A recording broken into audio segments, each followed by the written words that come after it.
My daughter humiliated me in front of her friends, saying I was old and stupid, so I canceled the college that I paid for her.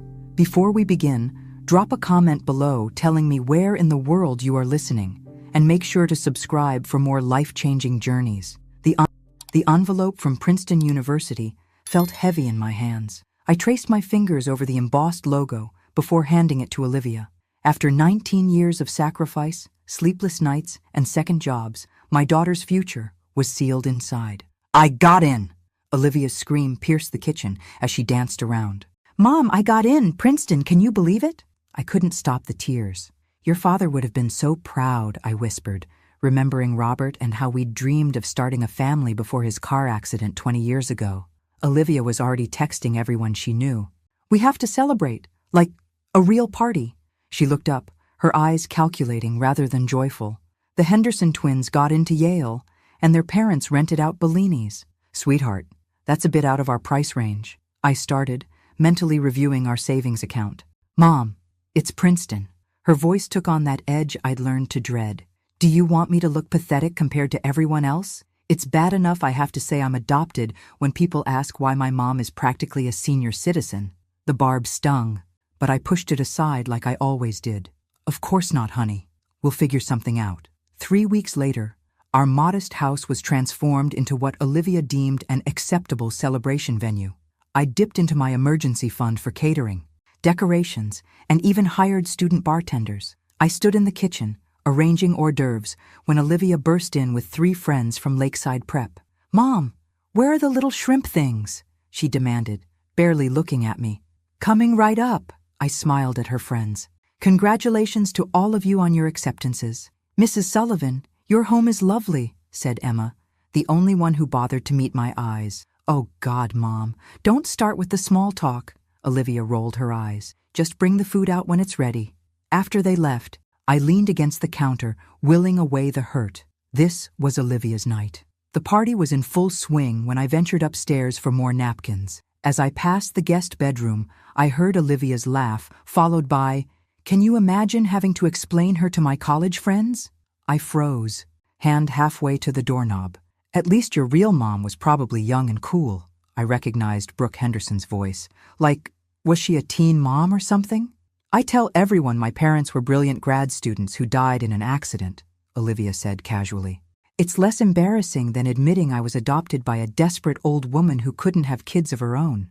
The ice in my veins spread to my fingertips. But she's paying for Princeton, right? Another voice asked. That's pretty generous.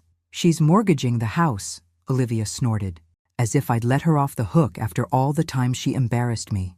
Do you know last parent-teacher night she asked Mr. Phillips what existentialism meant? In front of everyone. It's not my fault she's too stupid to understand half the books I read. Laughter rippled through the room. She's like having a housekeeper who thinks she's your mom, Olivia continued, always hovering, asking about my day like she could possibly understand what my life is like. God, I can't wait to get to Princeton and finally drop the act. What act? Emma asked quietly. The Grateful Daughter Act. Olivia's voice dripped with contempt. Do you know how exhausting it is pretending to care about her feelings? Oh, Mom, thank you so much for working double shifts so I could go to ballet. She mimicked me cruelly, as if she didn't get exactly what she wanted someone to make her pathetic life seem meaningful. A glass shattered downstairs, followed by cheers. I should move, should confront her, should do something other than stand here, letting each word cut deeper. But you'll still visit her, right? Emma pressed. Only until I get my inheritance, Olivia laughed. The old lady's not going to live forever. And when she kicks it, this house is mine. Then I'll finally be free. I backed away silently, retreating to my bedroom. I caught my reflection in the mirror, gray-streaked hair, lines around my eyes, the dress I'd splurged on for tonight. For the first time, I saw myself through Olivia's eyes. Old, unsophisticated, embarrassing. The sounds of celebration continued downstairs, but inside me, something vital had cracked the foundation I'd built my entire adult life upon. The daughter I thought I knew, the love I thought we shared, the sacrifices I thought had meaning. It was all a lie, and I had no idea what to do next. The morning after the party, I cleaned up the aftermath while Olivia slept upstairs. Every champagne flute I washed, every crumpled napkin I collected felt like evidence of my own naivety. "Mom, is there coffee?" Olivia shuffled in around noon, hair tangled, eyes puffy from too little sleep. I poured her a cup without speaking. "Great party, right?" She scrolled through her phone. "Brooke's mom asked where we catered from." I told her it was the new place downtown, not that cheap deli you actually used. The casual lie struck me differently now. How many others had there been? "Olivia," I said quietly, "we need to talk." "Can't. Meeting Emma for brunch in an hour." She glanced up, finally noticing my expression. "What's wrong with you? You look weird." "I overheard your conversation with your friends last night, in the guest room." The change was instantaneous. Her face shifted from annoyance to calculation in a heartbeat. "What conversation?" she asked carefully. "The one where you called me old and stupid, where you said I was like a housekeeper, where you talked about waiting for me to die so you could get your inheritance." Olivia's laugh was too bright, too rehearsed. "Mom, we were just joking around. You know how girls are, we say crazy things just to sound cool. Do you tell people your real parents were brilliant grad students who died?" Her smile faltered. "I can't believe you're eavesdropping on me at my own celebration party." "Answer the question, Olivia. What does it matter?" She slammed her coffee cup down. "You know how people look at me when they realize I'm adopted, all that fake sympathy and those questions about my real family. It's easier to make something up, something that doesn't include me." "You're being ridiculous." She grabbed her phone. "I don't have time for this. I need to get ready." As she turned to leave, I said, "We need to discuss Princeton." "What's there to discuss? We already decided I'm going." "No, you decided. And I agreed to mortgage the house to make it happen. But now..." Something dangerous flashed in her eyes. "But now what? You're threatening to not pay for college because your feelings are hurt? Grow up." "Mom!" I flinched as if she'd struck me. In 19 years, I'd never heard such naked contempt in her voice. "This isn't about hurt feelings," I said. "This is about realizing I don't know who you are. I'm the same person I've always been." She crossed her arms. "You're just finally paying attention." That admission hung between us, damning in its honesty. "What happened to you?" I whispered. "Nothing happened to me," she spat. "Maybe this is who I've always been, and you were too desperate for someone to love you to notice." The cruelty was so calculated, so precise, I knew instantly she'd thought these words before. "Go to your brunch," I said, my voice eerily calm. "We'll continue this conversation when you get back." "There's nothing to continue." She grabbed her purse. "Just get over it and go back to planning how you'll redecorate my room when I leave for Princeton." After she slammed the door, I sank into a kitchen chair. In the quiet of our home, I tried to reconcile the daughter I thought I knew with the stranger who'd just walked out. I pulled out my phone and called the one person who might help me make sense of this. "Susan, it's Margaret. I need to talk to you about Olivia." My oldest friend hesitated before answering. "I've been waiting for this call for years, Maggie. Remember when Olivia was 16 and she told you I couldn't make your birthday dinner because I was sick?" Susan's voice crackled through the phone. "Yes," I replied, a knot forming in my stomach. "I wasn't sick. She called me that morning and said you wanted to keep it just family because you were feeling sensitive about turning 55. My grip tightened on the phone. "But I specifically asked her to invite you." "That's not all," Susan continued. "Remember when you couldn't attend my sister's funeral because Olivia had that panic attack before her theater performance? Of course, I felt terrible leaving you alone that day. Maggie, I saw her backstage 15 minutes after you called to cancel. She was laughing with her castmates like nothing had happened. The room seemed to tilt. That's not possible. She was hyperventilating. I'm sorry, but it's true. I have more examples if you need them." I didn't need more, but I listened anyway as Susan detailed years of manipulation. Olivia sabotaging my friendship with Anne from book club. Olivia telling my date Richard that I'd described him as financially unstable. Olivia losing birthday gifts from friends and later selling them online. "Why didn't you tell me?" I finally asked. Susan sighed. "I tried, subtly, many times, but you always had an explanation, a justification. After a while, it seemed kinder to let you believe what you needed to believe." After hanging up, I sat motionless at the kitchen table. Then, with sudden determination, I climbed the stairs to Olivia's room. I'd never invaded her privacy before. Now, I opened drawers, checked under the mattress, rifled through her desk. In the back of her closet, I found a shoebox filled with jewelry I thought had been lost years ago. My mother's pearl earrings, the bracelet Robert gave me on our 5th anniversary, even the sapphire pendant that had supposedly been stolen during a break-in. Under her bed was a leather-bound journal with a small lock. The key was on her keychain, the one she'd left behind in her rush. My hands trembled as I opened it, knowing I was crossing a line. The first entry was dated 3 years ago. Another day of playing the perfect daughter. Sometimes I think I deserve an Oscar for this performance. Em bought me that stupid laptop for getting straight A's, as if I would accept anything less than top of the line. Told her it would help with college applications, and watched her practically empty her savings account. So predictable. I flipped forward, each page more damning than the last. Em thinks I'm at SAT prep on Thursdays, actually going to Tyler's house. His parents are never home, and he always has good stuff. If Em ever found out I was drinking, she'd probably cry for days. So pathetic. The most recent entry made my blood run cold. Met with Dr. Hansen about Em's cognitive decline. He wouldn't commit to anything without seeing her, but gave me information about power of attorney. Once I'm 21, if I can document enough concerning behaviors, I could potentially manage her finances. 2 more years of playing the devoted daughter, then the house is as good as mine. She'll never know what hit her. I closed the journal, feeling physically ill. This wasn't teenage rebellion or normal growing pains. This was calculated, long-term deception. My phone pinged with a notification from my banking app, a $500 charge at Nordstrom that I hadn't authorized. I checked my wallet. My credit card was still there, but I remembered Olivia asking to borrow it last week to buy textbooks online. With shaking hands, I logged into my account to see months of unexplained charges, high-end restaurants, clothing stores, rideshare services to addresses I didn't recognize. I opened her laptop, password protected, of course, but I knew her patterns. I tried Princeton 2025 and was immediately granted access. Her email confirmed everything. Correspondence with Princeton about the exclusive summer program in Oxford she'd never mentioned. Messages to friends mocking my career, my education, my appearance. A draft letter to her high school counselor explaining why she was rejecting a full scholarship to State University in favor of Princeton. A full scholarship she'd never told me about. The sound of the front door jolted me back to reality. I quickly returned everything to its place and made my way downstairs, a strange calm settling over me. Olivia breezed in, still scrolling through her phone.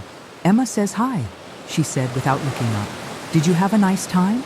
My voice sounded foreign to my own ears. "It was fine. Look, about earlier, I've been thinking," I interrupted. "You're right, I overreacted." Suspicion flashed across her face, quickly replaced by satisfaction. "Good. I knew you'd see reason. We should start making plans for Princeton. There's so much to do before September." Relief washed over her features. She thought she'd won, just like always. But as I smiled and nodded while she chattered about dorm decorations, I made a silent vow. This would be the last time Olivia Sullivan manipulated me. The game was about to change. The law office of Wilson & Associates occupied the 10th floor of a modest building downtown. Benjamin Wilson, my late husband's friend and our family attorney for 20 years, greeted me with a warm handshake. "Margaret, it's been too long," he said, guiding me to his office. "When you called, you mentioned some unexpected news?" I settled into the chair across from his desk. "Yes, it's about Robert's investment in that tech startup, Neurosync." Ben nodded, recognition crossing his features. "The one you always called his lottery ticket?" "That's the one," I smiled faintly. Robert was so excited about their neural interface technology, even though everyone said it was too speculative. "I remember trying to talk him out of it," Ben admitted. "Not my finest moment as a financial advisor." "Well, I got a call yesterday. Neurosync has been acquired by Mindframe Industries." I slid the paperwork across his desk. Apparently Robert's lottery ticket just paid off. Ben's eyes widened as he reviewed the documents. "Margaret, this is substantial. $560,000, I said, the number still surreal to me. "After taxes, this changes everything for you." "It does," I agreed, "but not in the way you might think."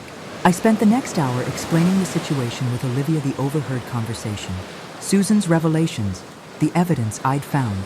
Ben listened without interruption, his expression growing increasingly troubled. "I understand your distress," he said finally. But what exactly are you planning to do? That's why I'm here. I need to know my options. Ben leaned back in his chair. Legally, you have no obligation to pay for Olivia's education, especially now that she's 18. The money from NeuroSync is undeniably yours alone, and the mortgage I was about to take out for Princeton can be canceled before anything is finalized. I nodded, a weight lifting from my shoulders. There's something else. I found evidence that Olivia was planning to seek power of attorney over me by documenting false cognitive decline. Ben's expression hardened. That's extremely concerning and potentially fraudulent.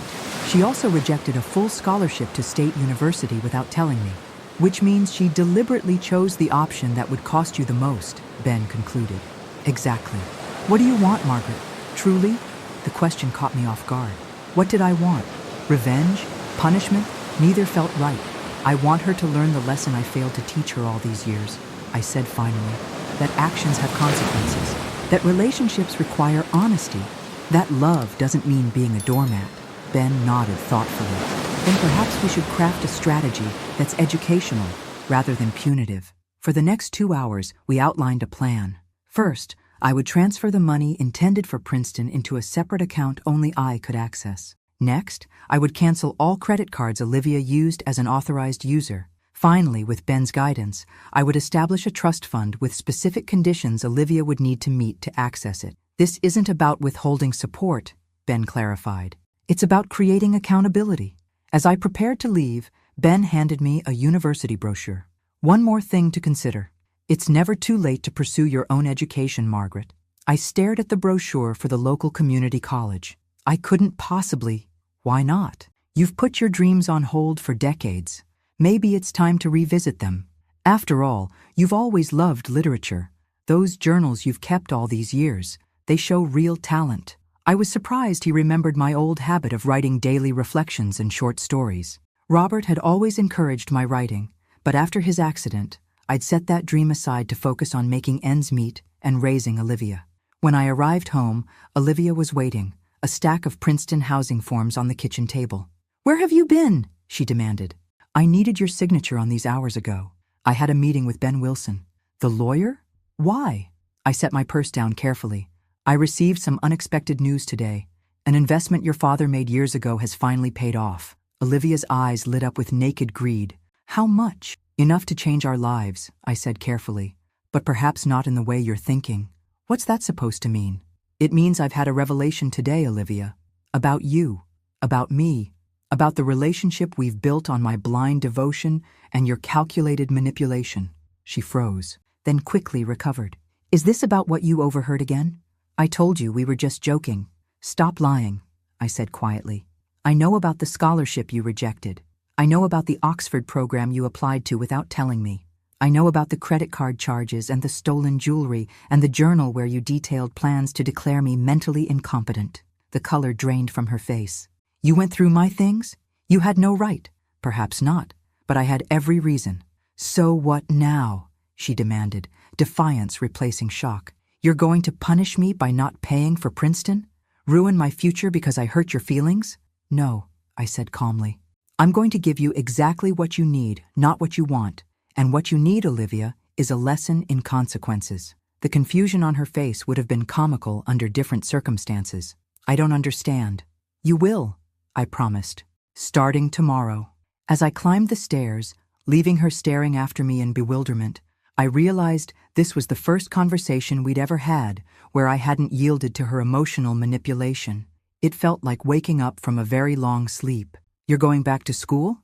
Olivia's voice dripped with disbelief as she stared at the community college enrollment form on the kitchen counter. "For what? It's not like you can start a career at your age." I continued making my coffee, refusing to take the bait. "I've always loved literature. Now I have the time and resources to study it properly." "This is about punishing me, isn't it?" She crossed her arms. "You're using Dad's money for yourself instead of my education." "I'm using my money to improve my life," I corrected gently. Something I should have done years ago. It had been 3 days since our confrontation, 3 days of strategic silence on my part while Olivia cycled between anger, manipulation, and desperate attempts to re-establish the status quo. She'd even made dinner last night, badly burnt lasagna, that I'd praised effusively while watching her calculate her next move. "What about Princeton?" she finally asked, the question I'd been waiting for. "I won't be paying for Princeton." The explosion was immediate. "You can't do this to me. I've already accepted. My friends all know. Do you have any idea how humiliating it would be to attend State University on a full scholarship instead?" I interrupted. "The one you rejected without telling me?" Olivia faltered. "That's different. Princeton opens doors that State never could. Then perhaps you should have been honest about your options, and we could have discussed them like adults." "This is insane," she muttered. "You're punishing me for trying to better myself." "No," I said evenly. "I'm allowing you to experience the natural consequences of dishonesty. There's a difference, so that's it? I just don't go to college?" Her voice cracked, and for a moment, I almost wavered. "You have options," I said, pulling out the folder Ben had helped me prepare. "I've contacted State University. They've agreed to reconsider your scholarship if you apply by the end of the week." Hope flickered in her eyes, quickly replaced by suspicion. "Why would you do that if you're so angry with me?" "Because despite everything, I am your mother, and I do want you to succeed." I paused. "But success built on manipulation isn't really success at all, is it?" She didn't answer, staring at the folder instead. "There's more," I continued. "I've established a trust fund for you." Her head snapped up. "A trust fund?" "With conditions," I clarified. "You'll receive a modest monthly stipend for living expenses while you attend college. The bulk of the money will become available after you've maintained full-time employment for 2 years following graduation." "2 years?" she spluttered. That's forever. It's called learning financial independence, something I should have taught you long ago." She paced the kitchen, calculations visibly running behind her eyes. "And if I refuse, then you're welcome to stay here, contribute to household expenses, and attend community college with me," I said mildly. "The choice is entirely yours." Olivia stopped pacing. "You've thought of everything, haven't you? I've had 19 years of making excuses for your behavior. It gives one plenty of time to reflect." She snatched the folder off the table. "I need to think." "Of course," I nodded. "In the meantime, I've canceled all your credit cards and transferred your car insurance to your name. The bills are in the folder." "You can't be serious." "Completely serious," I said. "Oh, and Olivia? The Princeton housing forms you needed me to sign?" I nodded toward the shredder in the corner. I thought it best to eliminate the temptation. After she stormed upstairs, I allowed myself a moment of doubt. Was I being too harsh? Too abrupt in changing the rules of our relationship? My phone rang, displaying Susan's name. "How did it go?" she asked immediately. "About as well as expected," I sighed. "She thinks I'm punishing her." "You're not," Susan said firmly. "You're finally parenting her. There's a difference." "What if she hates me for it?" "She might, for a while. But Maggie, she was planning to have you declared incompetent to get your money. If that doesn't justify some tough love, I don't know what does." The doorbell interrupted our conversation. I opened it to find Daniel Matthews, my neighbor from 3 houses down, holding a stack of mail. "These were delivered to my box by mistake," he said with an apologetic smile. "I think the new carrier is still learning the route. Thank you." "Daniel, would you like to come in for coffee?" The invitation surprised us both. In 5 years of living on the same street, our interactions had been limited to neighborly waves and brief conversations about the weather. "I'd like that," he said, after a moment's hesitation. As we settled in the kitchen, I found myself studying him properly for the first time. A professor of English literature at the community college, according to neighborhood gossip, divorced, no children, around my age. "You seem different," he observed, accepting the coffee I offered. "Different how?" He considered his answer carefully. "More present somehow. Usually when we talk, it feels like you're halfway somewhere else." The observation was startling in its accuracy. How long had I been living that way, physically present but mentally consumed with Olivia's needs and wants? "I'm making some changes," I said simply. "Good changes, I hope?" I thought about the enrollment form on the counter, the trust documents in Ben's office, the canceled credit cards, and the shredded Princeton paperwork. "Necessary ones," I replied. From upstairs came the sound of a door slamming, followed by muffled cursing, as Olivia discovered another consequence of her actions. The home Wi-Fi password had been changed. Daniel raised an eyebrow. "My daughter is learning some difficult lessons," I explained. "Ah," he nodded. "The famous Olivia. I've seen her coming and going, but never had the pleasure of an introduction." Trust me, pleasure isn't the word I'd use right now. He laughed, and I found myself joining him, the first genuine laughter I'd experienced in days. You know, he said, glancing at the enrollment form. I teach Introduction to American Literature at the college, Tuesday and Thursday evenings. Are you recruiting potential students, Professor Matthews? Just offering information, he smiled. The class has a good mix of traditional and returning students. You might find it interesting. As he left, I realized what had been missing from our brief interaction, the constant calculation of how each word and gesture would impact someone else's emotional state. The exhausting vigilance I'd maintained for years with Olivia, talking with Daniel had been easy, natural, refreshing. I picked up the enrollment form. Decision made. Whatever happened with Olivia, whether she chose state university or community college, whether she eventually understood my actions or resented them forever, I would no longer structure my entire existence around her reactions. For the first time in decades, I was making a choice solely for myself, and it felt like breathing after years underwater. 6 weeks later, I sat in Professor Matthews's classroom, heart pounding as he returned our first analytical essays. The red A on my paper sent a thrill of accomplishment through me that I hadn't experienced in years. Excellent insights on Fitzgerald's use of symbolism. Margaret, Daniel Professor Matthews in this context, commented as he passed my desk. Your perspective on the green light was particularly refreshing. Heat rose to my cheeks at the praise. At 58, I was old enough to be the mother of most students in the class. Yet here I was, blushing like a schoolgirl. Don't forget, your group presentations on Hemingway are next Tuesday, Daniel reminded the class as we packed up. Margaret, could I speak with you for a moment? I approached his desk, clutching my essay. How are things at home? He asked quietly. He knew the broad strokes of my situation with Olivia. Over coffee after that first visit, I'd found myself unexpectedly unburdening to this near stranger who listened without judgment. Tense, I admitted. She's accepted the scholarship at State, but is treating it like exile to Siberia. Every conversation becomes a referendum on how I've ruined her life. Daniel nodded sympathetically. The hardest lessons are rarely appreciated in the moment.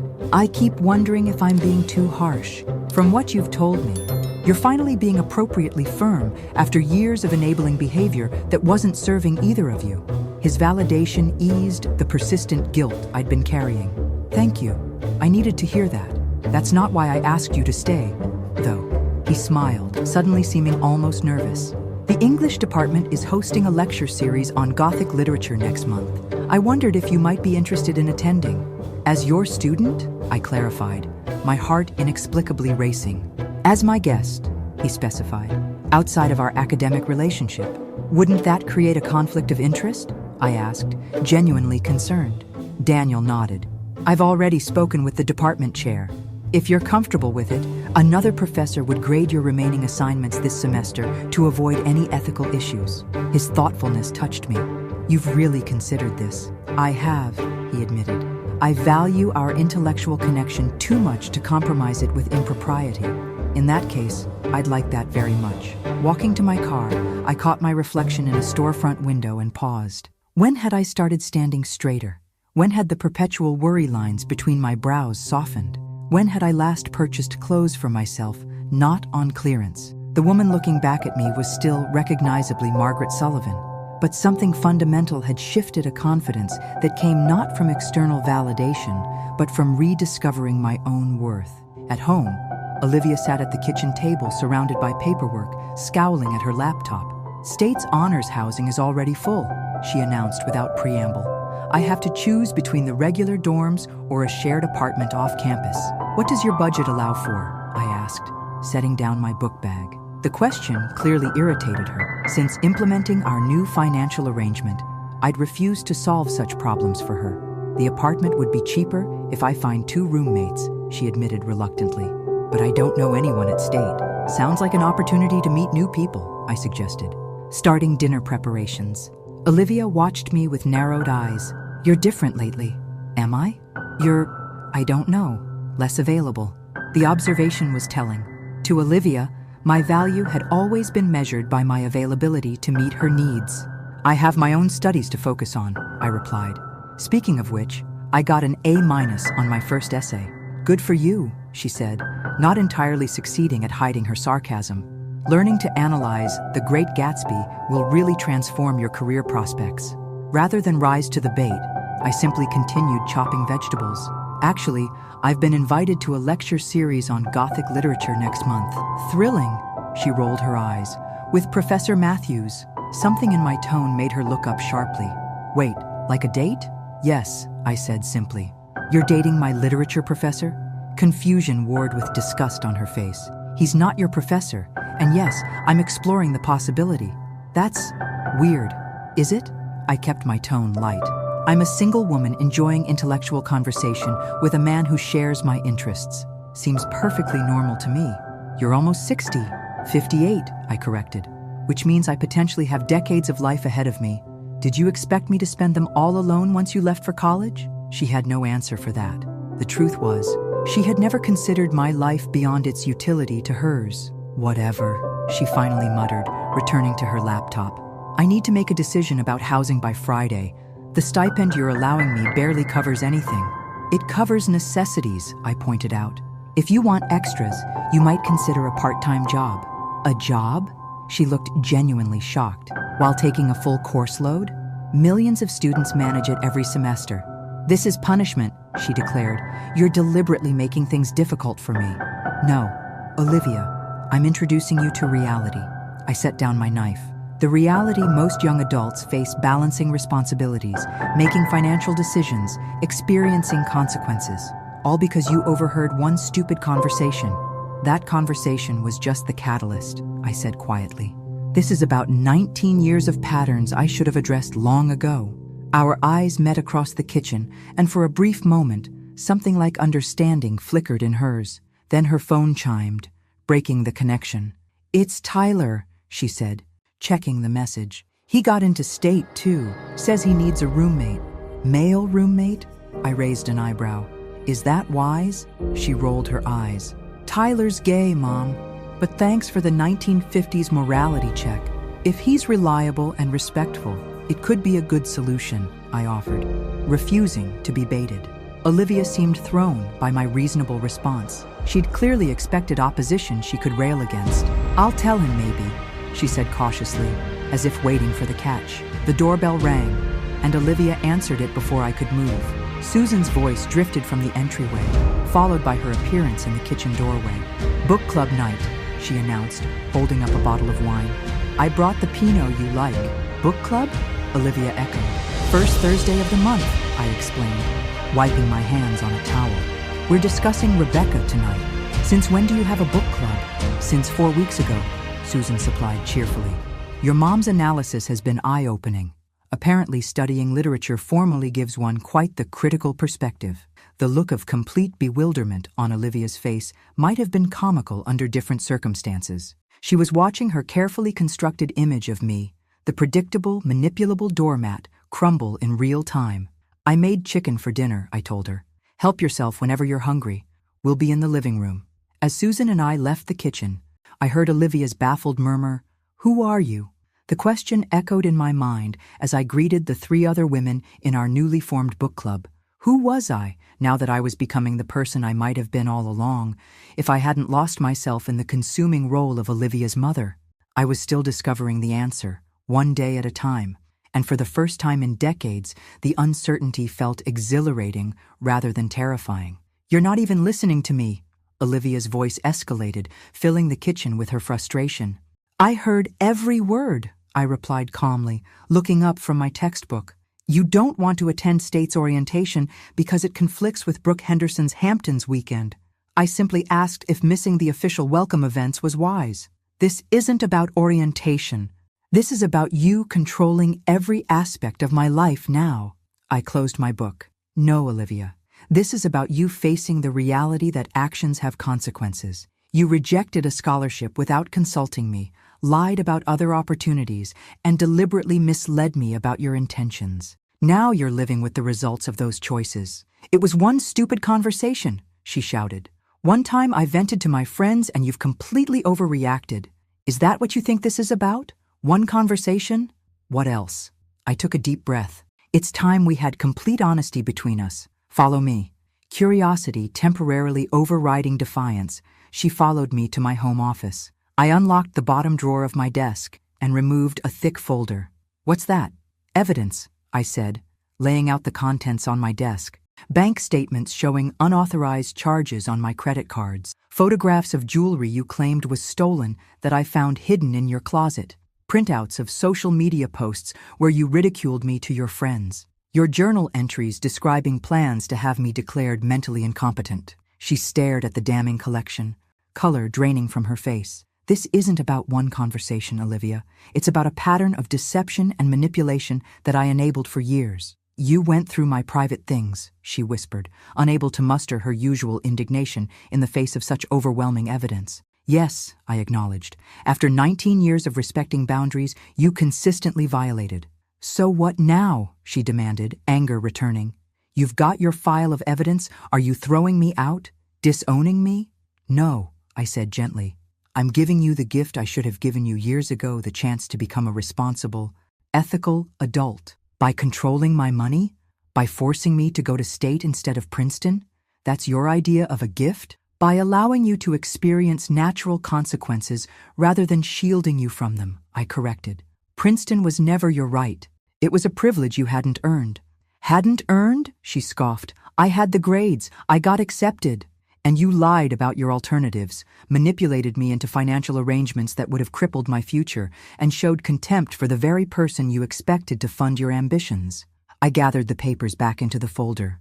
"That's not earning anything, Olivia. That's exploiting someone's love for you." She fell silent, a flicker of something like shame crossing her features before hardening into resentment. "So that's it? We're done?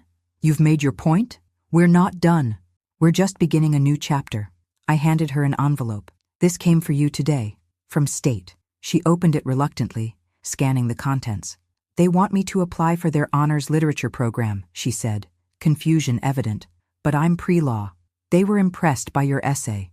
Professor Winters, the department chair, thought you showed particular promise in literary analysis." "How would he even see my application essay?" I hesitated. "I may have shown it to Daniel Professor Matthews, who shared it with colleagues. He thought your writing was exceptional." "You did what?" Her indignation was immediate. "That was private. It was a college application essay, Olivia, not a diary entry. And it's resulted in an opportunity you wouldn't have had otherwise. An opportunity I don't want. I'm pre-law, not some English major." "Then decline," I said simply. "But consider why you're so set on law. Is it because you're passionate about it, or because it fits the narrative you've constructed about your future?" She stared at me, momentarily speechless. It was perhaps the first time I'd directly challenged the carefully curated image she'd built of herself. "You don't know me at all," she finally said. "I know you better than you think," I countered. "I know you've been writing short stories since you were 12, stories you hide in a folder labeled Calc Notes on your laptop.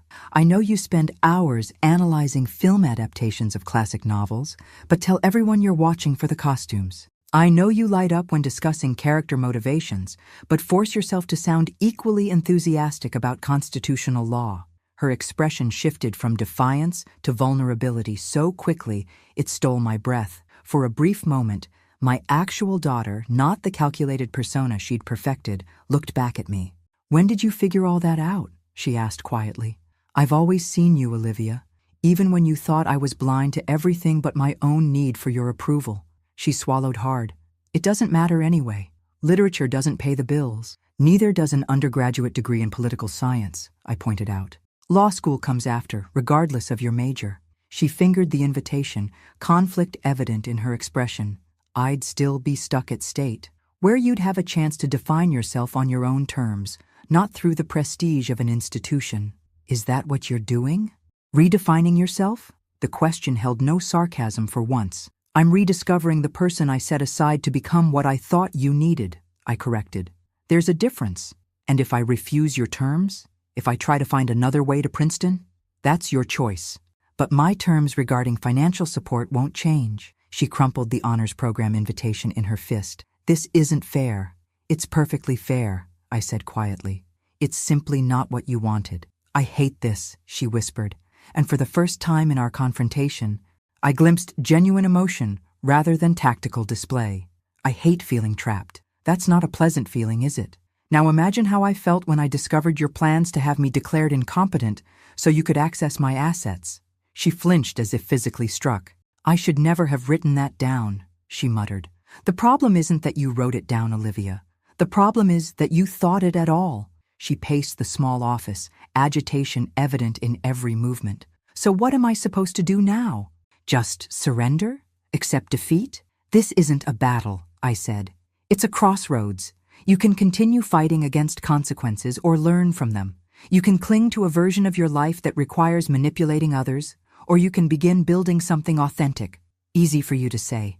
You suddenly have Dad's money and your perfect professor boyfriend and your cute little book club. You get to reinvent yourself while I'm stuck with the fallout. The fallout of your own choices, I reminded her gently.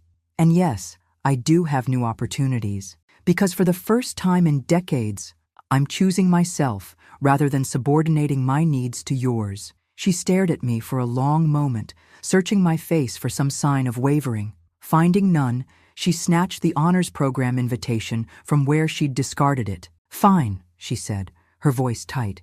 "I'll consider it. Not because you want me to, but because having English Lit as a minor might distinguish my law school applications." It was a small concession wrapped in rationalization classic Olivia, but it was more than I'd expected. "That's a practical perspective," I acknowledged. She turned to leave, then paused at the doorway. "Does it make you happy, seeing me like this?" The question caught me off guard. "Like what?" "Powerless, at your mercy." "No, Olivia. It breaks my heart." I met her gaze squarely. "But watching you continue on your previous path would break it more completely." Something in my tone must have reached her, because she looked away first. "I have to call Tyler about the apartment," she muttered, disappearing down the hallway. After she left, I sat motionless, emotionally drained from the confrontation. The folder of evidence remained on my desk, physical proof of years of manipulation and deceit. Yet alongside the anger and disappointment it represented, I found myself wondering what I might have done differently. My phone chimed with a text from Daniel. "Still on for coffee tomorrow?" The simple message brought a smile to my face. Whatever uncertainty lay ahead with Olivia, I was no longer navigating it while neglecting my own needs and happiness. That, at least, was progress. The August heat was stifling as I helped Olivia carry the last box up 3 flights of stairs to her apartment near State University's campus. Tyler, her gay roommate, had already arranged the common areas with surprising design sense. "That's everything," I said, setting the box labeled books on her bare mattress. Olivia surveyed her new bedroom, roughly half the size of her room at home, with beige walls and a view of the parking lot. "It's depressing," she declared. "It's a blank canvas," I countered. "And it's yours to design however you want, within your budget." She gave me a sideways glance. "That's your solution to everything now, isn't it? Within your budget." "Financial independence is part of adulthood," I said, refusing to be baited. "Something most people learn much earlier than 19. Tyler appeared in the doorway, his slender frame leaning against the frame. "My parents made me get a job at 16, he offered. "Best thing they ever did for me. I appreciate everything so much more when I have to work for it." Olivia shot him a betrayed look. "Whose side are you on?" "Team Reality," he grinned. "The coffee shop where I work is hiring, by the way. Employee discount on caffeine essential for surviving freshman year." After he disappeared back to the living room, Olivia muttered, "I can't believe I agreed to live with someone who thinks minimum wage jobs build character." "He seems grounded," I observed. "A good influence, perhaps. He's the only person from high school who would still talk to me after—" She trailed off, not meeting my eyes. "After your circumstances changed," I finished for her. "After everyone found out I got downgraded from Princeton to State," she corrected bitterly. "Brooke made sure everyone knew. Friendship based on status is rarely lasting." "Thanks for the fortune cookie wisdom," she snapped, then immediately looked away. "Sorry, I'm just stressed." The apology, however reluctant, was notable a small crack in her defensive armor. "Understandable," I acknowledged. "Change is difficult." We finished unpacking in companionable silence. When everything was in place, we stood awkwardly in the center of her room, the moment of farewell looming. "So," Olivia said, fiddling with her sleeve, "I guess this is it." "I'm only 40 minutes away," I reminded her. "But yes, this is the beginning of your independent life." She nodded, her expression unreadable. "When does your fall semester start?" "Next week. I'm taking 3 classes this time." "Ambitious?" she said. with only a hint of sarcasm. I'm enjoying the challenge more than I expected. Another awkward silence fell between us. So much remained unresolved, yet neither of us seemed ready to bridge the deeper divides. Well, I finally said, reaching for my purse. I should get going. Let you settle in. Wait, she blurted, then hesitated. I wanted to ask. Yes? She took a deep breath. The trust fund, is it really there? Or was that just something you said to make me cooperate? The question revealed so much about how she viewed me as someone potentially capable of the same manipulation she had employed. It exists, I said firmly. The terms are exactly as I explained. You'll receive the monthly stipend we agreed on while you're in school. The full amount becomes accessible after 2 years of post-graduation employment. Relief flickered across her features before she masked it. And if I wanted to switch to the literature program instead of pre-law, would that violate the terms? The question caught me by surprise. No, it wouldn't. The terms are based on attendance and completion, not specific majors. She nodded, as if confirming something to herself. Good to know. Are you considering it? Maybe, she admitted reluctantly. Professor Winters called personally yesterday, said my application essay showed remarkable insight into Austen's use of irony. That's quite a compliment from the department chair. It would still be state, not Princeton, she pointed out, as if testing my reaction. The quality of education depends far more on the student's engagement than the institution's prestige, I said, something I've learned firsthand these past months. Tyler appeared again, this time holding car keys. Sorry to interrupt, Mrs. Sullivan, but we've got that department mixer in an hour, and I still need to shower. Department mixer? I echoed, looking at Olivia. For the literature program, she explained, not meeting my eyes. I haven't decided anything. I'm just exploring options. Of course, I nodded, hiding my surprise. That seems wise. Another silence fell, more charged than the last. 3 months ago, I would have filled it with reassurances and offers of help. Now, I simply waited, allowing Olivia to navigate the moment on her own terms. I should go, I finally said, moving toward the door.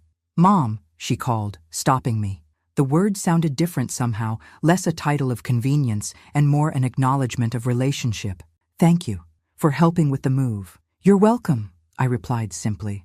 As I drove home, emotions swirled through me, pride in Olivia's small steps toward authenticity, grief for the years of manipulation, hope for genuine change, and lingering fear that I was somehow failing her by enforcing boundaries. My phone rang through the car's speaker system. Daniel calling, the automated voice announced. Hi, I answered, his name bringing an involuntary smile to my face. How did the move go? His voice was warm with genuine interest. Better than expected, I admitted. She's considering switching to the literature program. That's significant, he observed. Her choice? Apparently, though I'm sure she'd deny I had any influence. He laughed. Progress doesn't always announce itself with fanfare. No, I agreed. Sometimes it whispers through the cracks of resistance. Poetic. You're becoming quite the literature student. I have an excellent professor, I teased. Speaking of which, his tone shifted slightly. I wanted to talk to you about the Gothic Literature Lecture Series. There's been a change of venue. Oh? My colleague Professor Abernathy offered his lake house for the weekend. It would mean staying overnight. Several of the faculty are bringing partners. The implication hung in the air between us. We'd been seeing each other regularly for nearly 3 months now, but always in public settings, coffee shops, restaurants, campus events. This would be a significant shift in our relationship. That sounds lovely, I said, surprised by my lack of hesitation. Really? Relief colored his voice. I wasn't sure if it would seem too presumptuous. Daniel, I'm 58, not 18. I think I can handle a weekend away without requiring a permission slip. His laugh was delighted. You've changed so much since we first started talking, Margaret. It's like watching someone step into the light after being in shadow. The observation resonated deeply.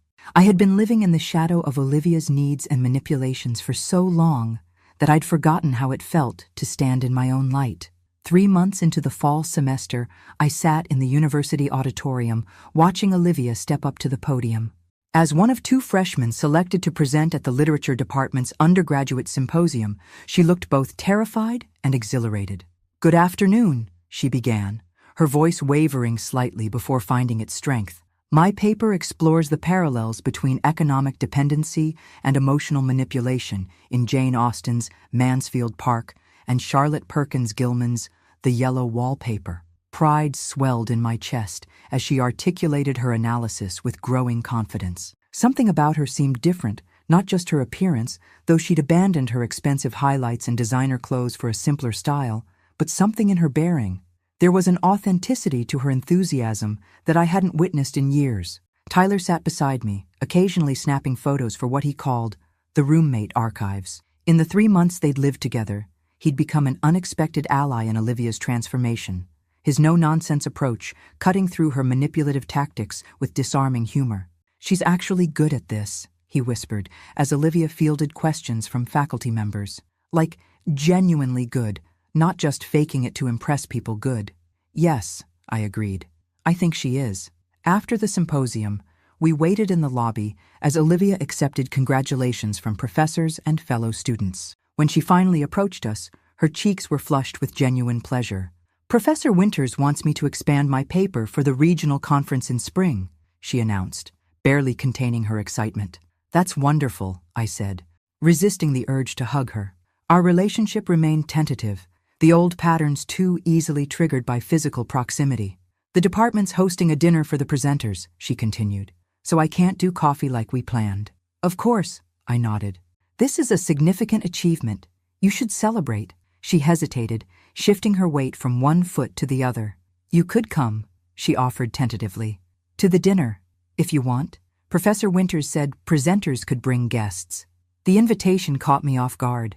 In the months since she'd started at State, our interactions had been limited to occasional coffee meetups and brief phone calls, civil but guarded, with unspoken tensions hovering beneath surface conversations. "I'd like that," I said simply. Tyler cleared his throat dramatically. "And what about the loyal roommate who's endured endless practice presentations and stress-induced kitchen messes?" Olivia rolled her eyes, but with affection rather than disdain. "Yes, Tyler, you're invited too, though I'm not sure academia is ready for your commentary." "Honey, academia needs my commentary," he retorted, linking his arm with hers. "Now, I believe you promised that if this went well, we'd finally replace that tragic futon with a real couch?" "I said we'd discuss it," she corrected, but she was smiling. As they continued their good-natured bickering, I observed with quiet amazement how differently Olivia interacted with Tyler compared to her high school friends. There was no calculation in her responses, no careful management of her image, just the natural rhythm of genuine friendship. The department dinner proved equally revealing. Seated at a round table with Olivia, Tyler, and several faculty members, I watched my daughter engage in earnest academic discussion, her perspectives thoughtful rather than performative. When Professor Winters inquired about her pre-law background, she answered with unexpected candor. "I was never actually interested in law," she admitted. "It just seemed prestigious and guaranteed to impress people." "And literature doesn't?" he asked with a raised eyebrow. "Not in the same way," she shrugged. "But I'm finding I care less about impressing people these days." Her eyes flickered to me as she spoke, a moment of silent acknowledgement passing between us. Later, as Tyler engaged the professors in a spirited debate about film adaptations, Olivia leaned toward me. "I ran into Brooke Henderson yesterday," she said quietly. "How was that?" "Weird." She traced the rim of her water glass. She was all fake nice, asking about State with this poor you expression. Then she started talking about all the amazing connections she's making at Princeton. "And how did that make you feel?" I asked carefully. Olivia considered the question seriously. 6 months ago, it would have devastated me, she admitted. But yesterday I just felt sorry for her. All she talked about was who she knows and which exclusive events she's been invited to. Nothing about what she's learning or what interests her. That's an insightful observation. I kept thinking about something Tyler said when I first moved in. He told me, "Princeton would have given you a great network, but State is giving you a self." She shook her head. It sounded like greeting card nonsense at the time, but now I think he might be right. The admission, so quietly offered, signified more progress than any academic achievement. "Tyler seems wise beyond his years," I observed. "Don't tell him that," she groaned. "His ego is unbearable enough already." We shared a small laugh, perhaps our first genuine moment of connection in months. "Mom," she said hesitantly. There's something else I wanted to tell you. Yes? I've been seeing someone from the counseling center. A therapist. The words came out in a rush. Tyler thought it might help with, everything. That's a courageous step, I said carefully, hiding my surprise. We've been talking about attachment issues and adoption trauma. She avoided my gaze. Dr. Mercer thinks some of my behaviors might stem from early childhood experiences of abandonment. That seems plausible, I acknowledged. It's not an excuse, she added quickly, for how I treated you.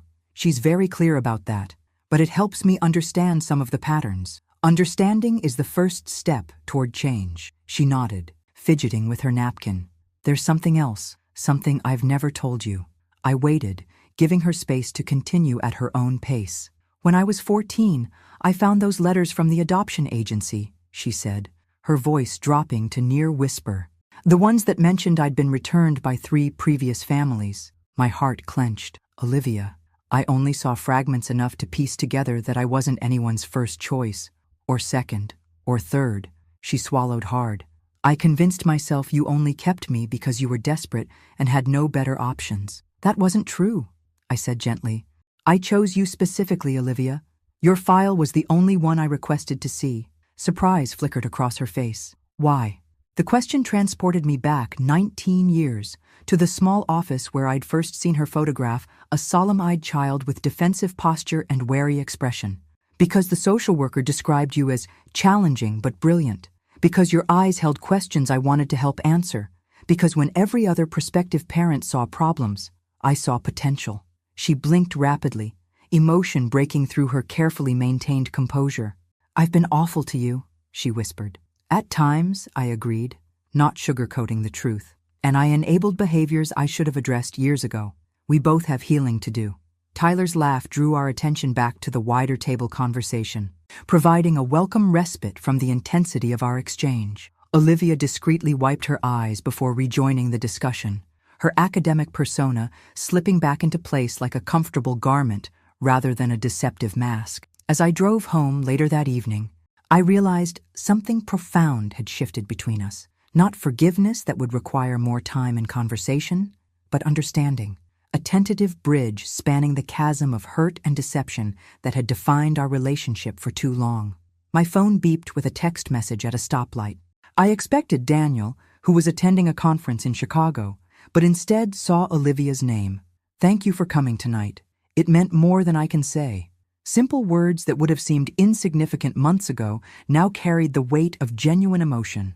And for the first time in years, I allowed myself to hope that perhaps, beneath the layers of manipulation and calculation, my daughter was finding her authentic self at last. I still can't believe you're making me do this, Olivia muttered as we walked across the crowded hotel lobby. I'm not making you do anything, I reminded her. I merely suggested it might be healing. You agreed. Momentary insanity, she grumbled, but there was no real heat in her complaint. The Celebrating Women in Literature benefit had been Daniel's suggestion, a prestigious annual event that brought together academics, publishers, and literary figures from across the region. This year's gathering held special significance for me. My recently published collection of personal essays was among those selected for recognition. There she is, Daniel said warmly, appearing at my side.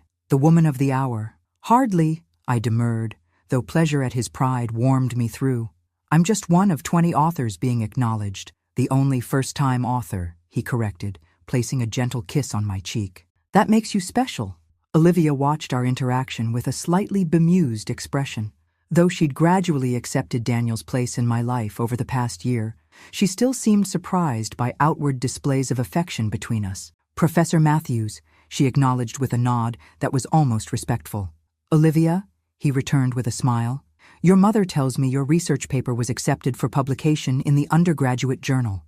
Congratulations. She couldn't quite hide her pride. It's not a big deal.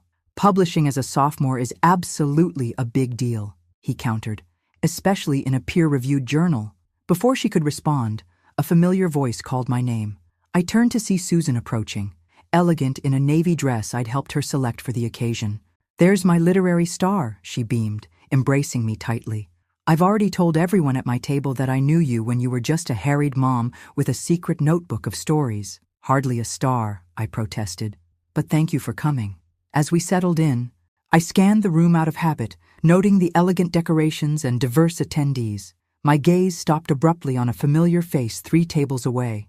Brooke Henderson sat with her parents, her expression sour as her mother chatted animatedly with table mates. When she noticed my gaze, her eyes widened in recognition before she deliberately looked away. Olivia followed my line of sight. "Great," she muttered. "The Henderson family is here." "Mrs. Henderson serves on the Literary Foundation's board," Daniel explained. "Political appointment, she gives large donations, but has limited interest in actual literature." "That tracks," Olivia said dryly. Throughout dinner, I caught Brooke stealing glances at our table, her curiosity evident despite her affected disinterest. When the awards portion of the evening began, she leaned forward attentively as the foundation director announced each honored author. "Our next recognition goes to a remarkable new voice in personal essay," the director announced. "Margaret Sullivan's collection, Second Chapters, chronicles her journey from devoted single mother to rediscovering her own identity in middle age. Please welcome Margaret to receive her award." The applause that accompanied my walk to the stage was surreal acknowledgement from literary peers for words I'd hidden in private notebooks for decades. "Thank you," I said simply when handed the elegant crystal award. For most of my adult life, I defined myself through one primary role model. It was only when that role was challenged that I discovered the person who existed beyond it. Second Chapters is dedicated to anyone who has ever wondered if it's too late to reimagine their story. It never is. The brief speech earned warm applause as I returned to our table. Daniel squeezed my hand, his pride palpable, while Susan discreetly wiped tears. Olivia's reaction surprised me, most genuine admiration, mixed with something that looked almost like regret. "Congratulations," she said quietly. "It's really good, Mom. The book. I mean it." The acknowledgement from the daughter who'd once mocked my intelligence was perhaps more meaningful than the award itself. As the ceremony concluded and guests began to mingle, Mrs. Henderson approached our table, Brooke reluctantly in tow. "Margaret Sullivan," she exclaimed with practiced charm, "your essay collection was simply marvelous, so raw and honest about the sacrifices of motherhood." "Thank you," I replied politely. "And Olivia," her gaze shifted to my daughter. "Brooke tells me you're at State now. How nice." The slight pause conveyed volumes about her assessment of State compared to Princeton. "It's been transformative," Olivia replied with unexpected poise. "The literature program is exceptional." "Literature?" Mrs. Henderson's perfectly shaped eyebrows rose. "I thought you were pre-law." "I discovered my actual passion rather than following a prescribed path," Olivia said, her voice steady. "State's program has given me opportunities I wouldn't have found elsewhere." Brooke's expression soured further. "Like what?" "Publishing research as a sophomore, for one," Daniel interjected smoothly. "Olivia's analysis of economic dependency in classic literature has received considerable attention." "How fascinating," Mrs. Henderson replied with the automatic response of someone who found it anything but. "Well, we should circulate. Lovely to see you all doing so." "Well," as they departed, Olivia released a breath. "That was satisfying," Susan supplied with a grin. "I was going to say weird," Olivia admitted. "A year ago, I would have been devastated by her condescension. Now, it just seems sad." "Progress," Daniel noted. The evening continued with introductions to publishers, academics, and fellow writers, a world I'd never imagined myself occupying. Through it all, Olivia remained by my side, observing with quiet interest rather than the resentment I might have expected from her former self. As the event wound down, we found ourselves in a quiet corner of the lobby, waiting for the valet to bring our cars. "Thank you for coming tonight," I told Olivia. "It meant a lot to have you here." She shrugged, but the gesture lacked its former dismissiveness. "It was interesting, seeing you in this world. You seem different." "Different how?" "I don't know. More solid somehow, like you're fully present in your skin." She looked away. "It's strange, realizing your parent is an actual person with their own life and interests." The observation revealed just how far she'd come from the self-centered teenager who'd seen me only as an extension of her needs. "It's part of growing up," I said gently, recognizing that parents are people too. "I guess," she hesitated. "Would you have found this path if things hadn't changed between us?" The question was perceptive and surprisingly self-aware. "I don't know," I answered honestly. Sometimes it takes a seismic disruption to reveal new possibilities. She nodded slowly. I'm sorry it had to happen that way. The apology, simple but sincere, hung between us, neither fully sufficient nor entirely necessary. We both understood that our journey had been complex, the fault lines running in both directions. We're here now, I said finally, both finding our paths.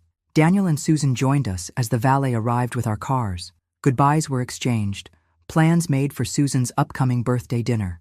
As Olivia prepared to leave in her modest used car, purchased with her earnings from the coffee shop job she'd initially resisted, she paused. I'm proud of you, Mom, she said quietly, for the book, for everything. The words so unexpected from the daughter who'd once dismissed me as intellectually inferior brought tears to my eyes. I'm proud of you too, I replied, more than you know. Driving home with Daniel, I reflected on the evening's significance, not just the professional recognition, but the public affirmation of the changes both Olivia and I had undergone.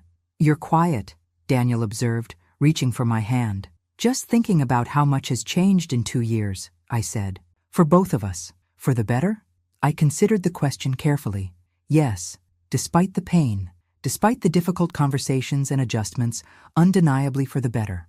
The email arrived on an ordinary Tuesday morning, nestled between a faculty newsletter and a reminder about Daniel's upcoming birthday. From Olivia Sullivan. Subject, can we talk? Mom, I've been working through some difficult material in therapy lately, and Dr. Mercer suggested it might be helpful to have a structured conversation with you. If you're willing, I'd like to come home this weekend. Just us, no Daniel, no Tyler, no distractions. There are things I need to say properly and questions I need to ask. I understand if this is too much or if you need time to consider. Olivia. The formal tone, so unlike our recent text exchanges, sent a ripple of apprehension through me. After nearly 2 years of gradual rebuilding, our relationship had reached a place of cautious stability. We spoke regularly, shared occasional meals, celebrated holidays together. The raw wounds had scabbed over, if not fully healed. What difficult material could prompt this request for a formal conversation? After consideration, I replied simply, I'll be here. Saturday works best. The intervening days passed with mounting tension. I found myself distracted during classes, my thoughts repeatedly returning to Olivia's cryptic message. By Saturday morning, I'd cycled through dozens of possibilities from reconciliation to renewed conflict. Olivia arrived precisely at noon, her expression inscrutable as she declined my offer of lunch. I'd rather just talk first, she said, setting a leather-bound notebook on the coffee table. If that's okay. We settled in the living room, the familiar setting suddenly feeling formal. So, I began when she remained silent.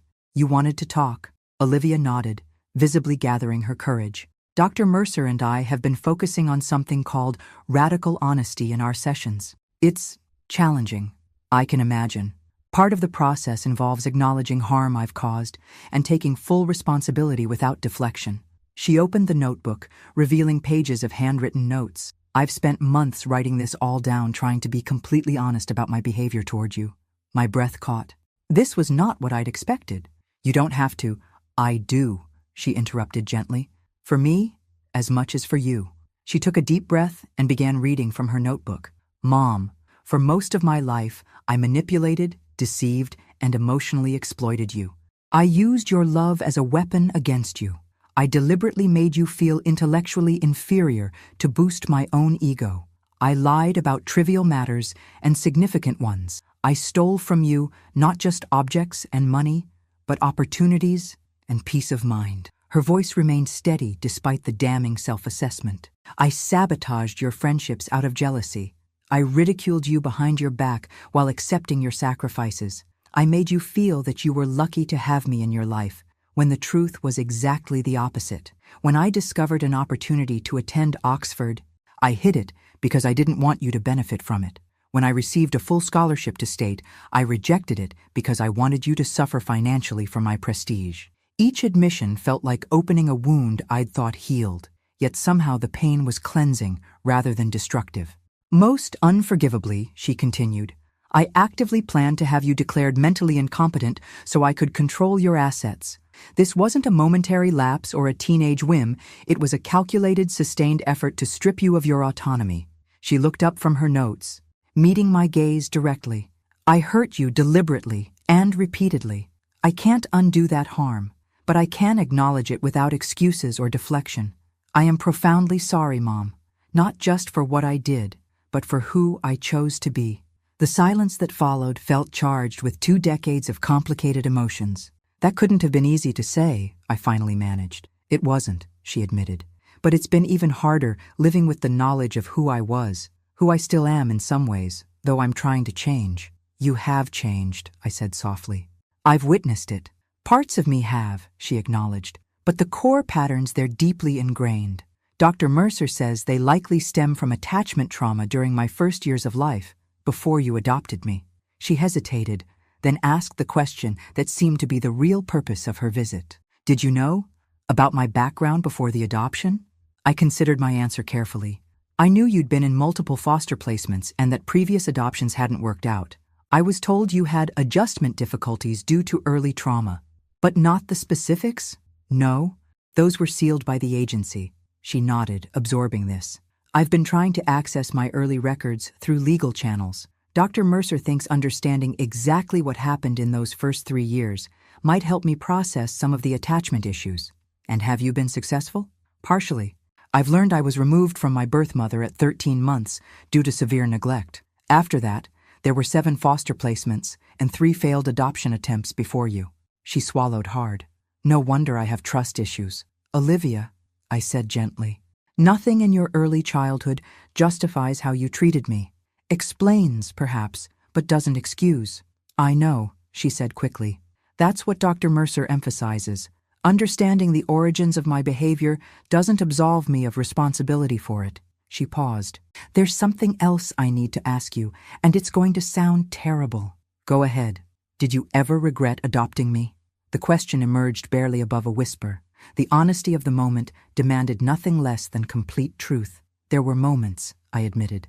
Brief moments during the worst of your manipulation when I wondered if I'd made a mistake, not because of who you were, but because I feared I lacked the skills to give you what you needed. She nodded, accepting this difficult truth. And now? Now I understand that we've both been on necessary journeys. My enabling wasn't helping you become the person you could be, just as your manipulation wasn't allowing me to become the person I needed to be. We were locked in a destructive pattern, she summarized. Yes, one that perhaps began long before either of us recognized it. Olivia closed her notebook. There's one more thing I want to tell you. I've been offered a semester abroad at Oxford, the program I originally hid from you. That's wonderful, I said sincerely. When would you go? Next spring. It's fully funded through a departmental scholarship. You should absolutely accept. She shook her head slightly. 2 years ago, I wanted Oxford as an escape away to reinvent myself where no one knew me. Now I'm considering it for the actual academic opportunity. That's significant growth, I observed. There's another option too, she continued. Professor Winters has offered me a research assistant position for his book project. It would mean staying at State, but potentially getting published as a co-author. Both sound like excellent opportunities. The old Olivia would have chosen Oxford for the prestige, she said thoughtfully. I'm trying to make this decision based on what actually serves my growth, not my ego. That's all any of us can do, I said. Make the best decisions with the understanding we have at the time. We moved to the kitchen after that, the formal atmosphere of the living room no longer necessary. As I prepared a simple lunch, our conversation shifted to lighter topics: her classes, my writing projects, Daniel's sabbatical plans. Yet underlying the ordinary exchange was a new foundation, one built on mutual respect rather than manipulation and enabling. Tyler wants to know if you and Daniel would join us for dinner next Friday, she mentioned as she helped wash dishes. He's testing recipes for his culinary school application. We'd love to, I replied. How's he feeling about the career change? Terrified, but excited, kind of how I felt switching from pre-law to literature. The casual reference to her own transformation struck me how naturally she now acknowledged her growth. As she prepared to leave later that afternoon, Olivia paused at the front door. Thank you for listening today, for not minimizing what I did but not holding it against me either. That's what healing looks like, I said. Not forgetting, but not being defined by the past either. She nodded, then hesitated before asking, Are you happy, Mom? With your life now? The question, so different from the self-centered queries of her former self, touched me deeply. Yes, I answered truthfully. Not in the way I imagined happiness would look at this stage of my life, but genuinely, deeply happy. Good, she said simply. You deserve it. As I watched her drive away, I reflected on our journey, the painful awakening, the difficult boundaries, the gradual rebuilding. We would never have the simple mother-daughter relationship I'd once idealized, but perhaps we had something more valuable, an authentic connection between two imperfect people committed to growth. And in the end, isn't that what family truly means? 4 years later, I stood in the crowded university auditorium, watching Olivia adjust her graduation cap. At 23, she carried herself with a confidence that came from accomplishment rather than arrogance, a subtle but profound difference. "Stop fussing, Mom," she laughed as I straightened her honors cords. "It's just a ceremony." "It's not just anything," I corrected gently. "It's the culmination of 4 years of genuine work and growth." Daniel watched our interaction with a fond smile, camera ready to capture the moment. At my side, Tyler, now a culinary school graduate and junior chef at one of the city's upscale restaurants, made final adjustments to the boutonnierie he'd insisted on creating for Olivia's graduation gown. "Literature department's most outstanding senior award winner deserves proper floral recognition," he declared, stepping back to admire his handiwork. The announcement of Olivia's departmental honor had come as no surprise to those who'd witnessed her transformation from calculating pre-law student to passionate literary scholar. Her thesis on economic power dynamics in 19th century women's literature had already been accepted for publication in a respected academic journal. "There's Professor Winters," Olivia noted, waving to the department chair who'd become her academic mentor. "He wants me to meet the visiting professor from Columbia before the ceremony starts." As she made her way through the crowd, I marveled at the natural ease with which she now navigated academic spaces, not as performance or strategy, but as genuine engagement. "Penny for your thoughts," Daniel said, slipping his arm around my waist. "Just reflecting on how far we've come," I replied. All of us. My own journey had unfolded alongside Olivia's. The essay collection that had brought unexpected recognition 3 years ago had led to a teaching position at the community college, then a book contract for a work exploring late-life reinvention. At 62, I'd found my voice as both writer and educator roles I'd never imagined in my former life. Daniel and I had married in a small ceremony last year, blending our lives with the comfortable familiarity of people who'd found partnership in middle age. The ring on my finger still occasionally surprised me, a symbol of a chapter I'd thought permanently closed after Robert's accident. "Mrs. Matthews?" I turned to find Brooke Henderson approaching, her expression uncharacteristically hesitant. We hadn't spoken since the literary benefit 3 years earlier. "Ms. Henderson," I acknowledged with polite surprise. "Are you here for the graduation?" "My cousin is receiving her master's," she explained. "I saw you across the room and, well, I wanted to say hello." An awkward silence fell between us, years of unspoken history hanging in the air. "How is Princeton?" Daniel asked diplomatically. "I actually transferred after sophomore year," she admitted, "to NYU. Princeton wasn't what I expected." The revelation surprised me. "I hope you found what you were looking for at NYU." "I did. Eventually." She glanced toward where Olivia stood chatting animatedly with faculty members. "Olivia seems to have thrived here." "She found her path," I agreed. Brooke nodded, something like regret crossing her features. "I should have been a better friend to her." "To both of you, really." The simple acknowledgement was unexpected. "We all make mistakes in our youth," I offered, not unkindly. "Some more than others," she said ruefully. "Anyway, I just wanted to say congratulations. To Olivia on her graduation, and to you on your new book. My mother has it on her nightstand." After she departed, Daniel squeezed my hand. "That was generous of you." "Life's too short for holding grudges," I replied, "especially when people show genuine change." The ceremony itself was a blur of speeches, name-calling, and applause. When Olivia crossed the stage to receive her diploma, the pride that swelled in my chest was untainted by calculation or comparison, simply joy in her genuine achievement. Afterward, amid the chaos of graduates and families, she found us with a beaming smile. "Official college graduate," she announced, brandishing her diploma. "Now I just have to decide between the master's programs." Her academic success had translated into multiple graduate school offers, a choice she was approaching with thoughtful consideration rather than status seeking. "You'll make the right decision," I assured her. "You always do nowadays." "High praise from the woman who once called me pathologically manipulative," she teased, the old wound now healed enough for gentle humor. "I never used those exact words," I protested. "Close enough," she laughed. Our celebratory dinner that evening brought together the small circle that had become our unconventional family, Daniel and me, Olivia and her boyfriend, Michael, a thoughtful history student she'd met through the honors program, Tyler and his partner, James, and Susan with her new husband, Paolo. As conversation flowed around the table, I found myself observing rather than participating, struck by the natural authenticity of our interactions. There was no performance here, no calculated impressions or strategic posturing, just genuine connection among people who had chosen to be in each other's lives. Later, as dessert plates were cleared, Olivia clinked her glass for attention. "I have an announcement," she said, her expression both nervous and excited.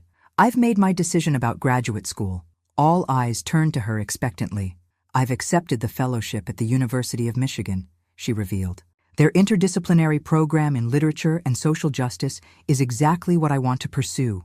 "That's wonderful news," I said sincerely, even as I calculated the distance, a 4-hour drive that would take her farther from home than she'd been since starting college. "There's more," she continued.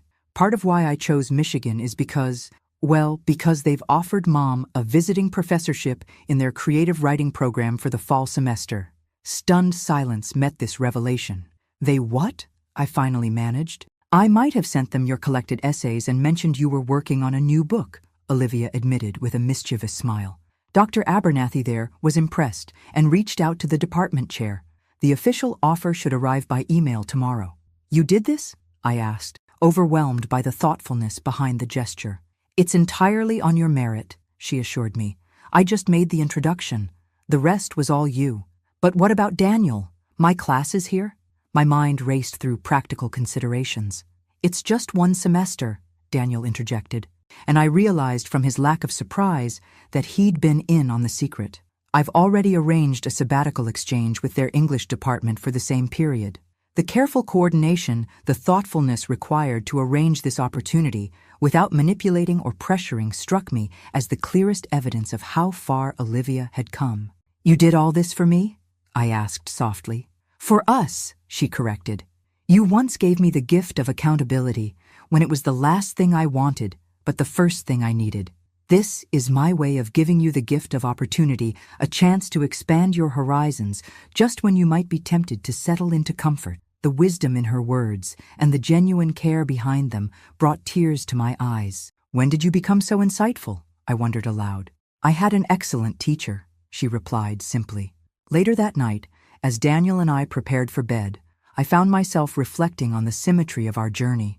Where once I had crafted a difficult lesson for Olivia about consequences and independence, she had now created an opportunity for me that demonstrated genuine care rather than calculation. "She's really changed," Daniel observed, reading my thoughts as he often did. "The transformation goes beyond behavior to fundamental character." "Yes," I agreed, though I sometimes wonder how much was transformation and how much was revelation of what was always there beneath the defenses. "Perhaps both," he suggested. "The best growth usually is." I thought of the frightened 3-year-old I'd first met at the adoption agency, wary, withdrawn, already armored against a world that had given her little reason to trust. The calculating teenager she'd become, weaponizing charm and manipulation as survival skills. The reflective young woman who'd gradually learned to replace strategy with authenticity. None of these was the real Olivia. All were genuine facets of a complex person shaped by trauma, choice, consequence, and growth. Just as the anxious, self-sacrificing mother I'd been, the boundary-setting parent I'd become, and the confident professional I was now were all authentic expressions of my own evolving self. "What are you thinking?" Daniel asked as we settled into bed. "That life rarely gives us the stories we expect," I replied. "But sometimes, if we're brave enough to face difficult truths, it gives us the stories we need." He smiled, understanding as he always did. "And this story, has it been worth the painful chapters?" I thought of Olivia's face as she'd announced her news tonight, the genuine desire to create opportunity for me, the thoughtful consideration of what would serve my growth rather than her convenience. How far we'd both come from that devastating party where I'd overheard her cruel dismissal. Every page, I assured him, even the hardest ones. In the morning, I would find the official offer from Michigan in my inbox. Daniel and I would begin planning our semester away. Olivia would start preparing for her graduate program. Life would continue its forward motion, bringing new challenges and opportunities. But in this moment, I simply savored the knowledge that sometimes the most painful fractures create space for the most profound healing. That sometimes we must lose the relationships we thought we wanted to discover the authentic connections we truly need, and that it's never too late to begin a new chapter or to rewrite the story of who we might become. Some families are born of blood, others are forged by choice, but those that survive the flames of truth are the ones that truly matter. Thanks for listening. Don't forget to subscribe and feel free to share your story in the comments. Your voice matters.